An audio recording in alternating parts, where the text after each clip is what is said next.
పిల్లలతోటి పేరెంట్స్ మాట్లాడేటప్పుడు కానీ డీల్ చేసేటప్పుడు కానీ వాళ్ళు హర్ట్ కాని విధంగా బిహేవియర్ ఉండాలి. అండ్ పిల్లలకి మనం ఎటువంటి వెసులుబాటు కల్పిస్తున్నామో ఒక సురక్షితమైన వాతావరణం. మీరు భయపడిపోయి ప్యానిక్ అయిపోయి అతన్ని తిట్టేసి కొట్టేసి చేస్తే అయ్యో అయ్యో చూసావా అనేసరికి ఎక్కడో తను తప్పు చేశాడేమో అని ఈరోజు మనం ఎక్కడ చూసినా సూసైడ్స్ అంటే చిన్న చిన్న ఒత్తిడి, మానసిక ఒత్తిడి అంటారు, పియర్ ప్రెషర్ అంటున్నారు, తట్టుకోలేకపోతున్నారు అనేది వస్తుంది కదా. అది సమాజమైన సోషల్ మీడియా అయినా టెక్నాలజీ అయినా what ever you name it, whether it is chatting, unnecessary friendships లేదా పోర్న్ లాంటివి, ఇలాంటివన్నీ చూడటానికి అందంగా ఉంటాయి, దీపంలా ఉంటాయి, కానీ మన పిల్లలు పురుగులే ఇందులో పడతారు.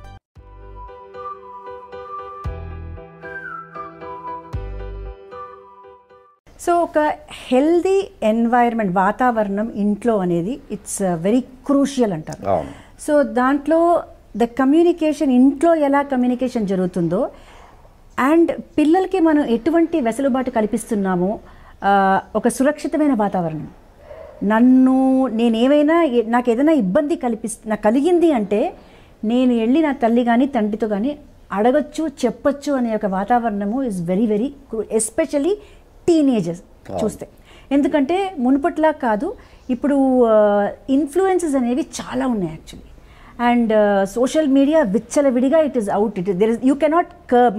మనము కర్బ్ చేయలేకపోతున్నాం. ఇందాక మనం మాట్లాడుకున్నట్టు కోవిడ్ వచ్చాక మనము ఏదైతే వద్దు అనుకున్నామో మనమే ఇవ్వాల్సి వచ్చింది. సో అలాంటప్పుడు ఈ కమ్యూనికేషన్ని పేరెంట్స్ ఎంతవరకు హెల్దీగా, ఓపెన్గా పెడతారు అనేది is very very crucial. So what you think according to you ఈ parents can do to win the trust of the children? అది చాలా మంచి పదం వాడారండి, విన్నింగ్ ద ట్రస్ట్ అనేది. నమ్మకం అనేది చాలా ఇంపార్టెంట్. మా నాన్నకో మా అమ్మకో చెబితే వాళ్ళు కొట్టరు తిట్టరు అని ఫస్ట్ నాకు అదే వస్తుంది. అమ్మో చెప్తే మార్కులు తగ్గాయంటే చెప్తే కొడతారేమో, బాధతారేమో. ఓకే, కోపడ్డం అనేది నార్మల్, ఎవరికైనా అవసరం. కానీ కోపడే విధానము, ఆ కోపంలో మనము వాడే పదాలు, ఒకళ్ళని లేబుల్ చేసి పొడిచి మాట్లాడకుండా, కంపేర్ చేయకుండా ఉండడం అనేది ఈజ్ వెరీ ఇంపార్టెంట్. దానికి నేనేమంటానంటానండి, పిల్లల యొక్క స్టేజెస్ ఆర్ వాటి 4 ఉంటాయండి.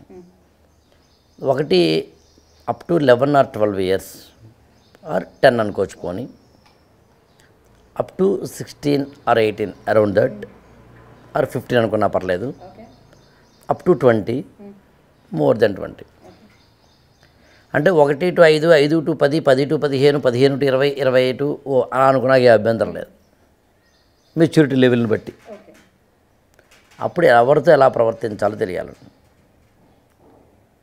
వెరీ చిన్నపిల్లలు 10 ఏళ్ల లోపు గురించి ఇక్కడ నేను మాట్లాడట్లేదు ఈ ప్రస్తావనలో. వాళ్ళ గురించి కూడా చెప్పుకోవాలి. నిజానికి 10 దాటిన తర్వాత, 10 ఏళ్ళు దాటిన తర్వాత, అంటే 6వ తరగతి 7వ తరగతి నుంచి స్టార్ట్ అయ్యి అప్ టు 16 ఏళ్ళు ఆర్ 15 ఏళ్ళు 10th క్లాస్ ఇంటర్మీడియట్ వరకు పిల్లలతోటి పేరెంట్స్ మాట్లాడేటప్పుడు కానీ డీల్ చేసేటప్పుడు కానీ వాళ్ళు హర్ట్ కాని విధంగా బిహేవియర్ ఉండాలి. ఇక్కడ నేను వాడిన పదం హర్ట్ కాని బిహేవియర్ అని. అదేంటి సార్ హర్ట్ అవ్వడం, హర్ట్ కాకపోవడం ఏంటండి? పిల్లలు కొంతమంది మోర్ సెన్సిటివ్, చిన్నదానికి హర్ట్ అవుతారు. కొంతమంది కొంచెం స్ట్రాంగ్, స్టబర్న్ ఉంటారు. డిపెండింగ్ ఆన్ దట్ వాళ్ళు హర్ట్ కాకుండా కనుక పిల్లలకి ఏదైనా ఇన్ఫర్మేషన్ ఇవ్వాలన్నా, క్వశ్చన్ చేయాలన్నా, గైడ్ చేయాలన్నా, పోక్ చేయాలన్నా ఆ పట్టు విడుపు చూసుకోగలగాలి. అది పేరెంట్స్ యొక్క బాధ్యత. ఈ ఏజ్ దాటిన తర్వాత ఏ కారణం చేతనైనా ఈ ఏజ్లో అది చేయకపోతే చాలా ప్రమాదం. అదే నేను నెక్స్ట్ అదే అనబోతున్నాను. ఈరోజు మనం ఎక్కడ చూసినా సూసైడ్స్ అంటే చిన్న చిన్న ఒత్తిడి, మానసిక ఒత్తిడి అంటారు, పియర్ ప్రెషర్ అంటున్నారు, తట్టుకోలేకపోతున్నారు అనేది వస్తుంది కదా. అది ఎక్కడో అక్కడ నాకు భరోసా లేకుండా నేను ఎవరి దగ్గర చెప్పుకోలేకపోతున్నాను, నేను బయట ఎవరి దగ్గర షేర్ చేసుకోలేకపోతున్నాను అనేది లోపలే కుమిలిపోయి ఒక అవుట్లెట్ అనేది ఒక సూసైడ్ రకంగా విధంగా బయటకు వస్తుంది. ఎగ్జాక్ట్లీ. దీంట్లో నేనేమంటానంటానండి, పేరెంట్స్ వన్స్ పిల్లలు కనుక 16-17 సంవత్సరాలు దాటిన తర్వాత, అంటే ఇంటర్మీడియట్ నుంచి ఏదో ఒక రూపంలో వారానికి ఒకసారైనా ఒక casual informal chit chat absolutely చాలా ఇంట్లో బాగా ఉండాలి. చెప్పారు. అబ్సల్యూట్లీ ఇంట్లో ఉండాలి. నువ్వు కావాలది క్రియేట్ చేస్తావా, అనుకోకుండా క్రియేట్ చేయబడుతుందా అనేది నీ ఇష్టం, కానీ కరెక్ట్ అన్నారు కదా? కానీ అది ఉండాల్సిందే, తప్ప కంపల్సరీ ఉండాలి. నాన్ నెగోషియబుల్ అంటాం కదా. ఎగ్జాక్ట్. సో అందుకని ఒక ఇన్ఫార్మల్ చిట్ చాట్ పిల్లలతో పెట్టుకోవాలి. వాళ్ళతో క్రమంగా సినిమాల వైపు వెళ్తున్నప్పుడు, షికార్లు వెళ్తున్నప్పుడు, సరదాగా లాంగ్ జర్నీ వెళ్తున్నప్పుడు, అంటే లాంగ్ డ్రైవ్ వెళ్తున్నప్పుడు, పేరెంట్ వాళ్ళు ఎక్కడో ఒక చోట ఆ స్పేస్ని క్రియేట్ చేసుకుని మనం పిల్లలతో మాట్లాడగలగాలి. నేనేమంటానంటే, పిల్లల్ని కనుక మనం వాళ్ళు బాగానే ఉన్నారులే అని వదిలేస్తే, మా పిల్లలు మాత్రం చెడిపోరలే అని కనుక భరోసాతో ఉంటే, నా దృష్టిలో దీపం దగ్గర పురుగులా ఒక ఉపమానం.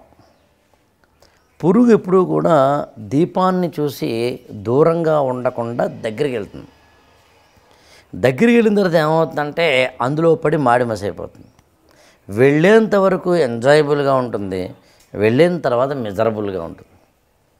అందుకు నేను ఏమంటానంటే, సమాజమైనా, సోషల్ మీడియా అయినా, టెక్నాలజీ అయినా, whether whatever you name it, whether it is chatting, unnecessary friendships, లేదా పోర్న్ లాంటివి, డ్రగ్స్ లాంటివి, స్మోకింగ్, డ్రింకింగ్, ఇలాంటివన్నీ చూడ్డానికి అందంగా ఉంటాయి, దీపంలా ఉంటాయి, కానీ మన పిల్లలు పురుగులే ఇందులో పడతారు. అందుకని ఇందాక నన్ను మీతో అన్నాను అన్నమాట, గుడ్ అండ్ బ్యాడ్ అన్నింటినీ పరిచయం చేయాలి. నువ్వు ఎప్పుడు హైడ్ చేయకూడదు. ఎగ్జాక్ట్లీ. ఇది చాలా మటుకు పేరెంట్స్ మిస్టేక్ చేస్తారండి. అయ్యో పిల్లలకి తెలియకుండా పెంచాలి అని చూస్తారు. ఒకేసారి ఆ పిల్లాడు బయటికి వెళ్ళేసరికి ప్రపంచం చూసి తను ఏది ఎన్నుకోవాలో అనేది తెలియకుండా ఆ టైంలో తప్పుడు అడుగులు వేస్తాడు. యాక్చువల్లీ నాకు తెలిసిన ఒక ఆవిడ వాళ్ళ అబ్బాయి అదే ఇలా కొన్ని చూడరాని చూస్తున్నాడని నాకు, నేనేమన్నానంటే అంటే అది తప్పు కాదు, వయసుతో వచ్చింది అది. మీరు ఒకసారి వాళ్ళు కనుక ఆ అబ్బాయి చెప్పాడు కాబట్టి ఆ నిజాయితీకి ఏమో శాల్యూట్ కొట్టి అక్నాలెడ్జ్ చేశారనుకోండి, ఒక రకంగా తన నమ్మకాన్ని మీరు actually you're taking into your confidence. Actually winning the trust అన్నారు కదా, అది జరుగుతుంది. మీరు భయపడిపోయి ప్యానిక్ అయిపోయి అతన్ని తిట్టేసి కొట్టేసి చేస్తే, అయ్యో చూసావా అనేసరికి ఎక్కడో తను తప్పు చేశాడేమో అన్నొక అని, లేదా అస్సలు చూడకూడదు అంటే హ్యూమన్ నైజం ఎలా ఉంటుందంటే అయితే చూడాలనిపిస్తుంది. కరెక్టే, వద్దు అంటే చూడాలనిపిస్తుంది. ఎగ్జాక్ట్లీ. సో అందుకే ఈ ఎన్విరాన్మెంట్ కనుక క్రియేట్ చేసుకుంటే ఖచ్చితంగా ఒక పేరెంటింగ్ బాధ్యత నెరవేరినట్టు అవుతుంది.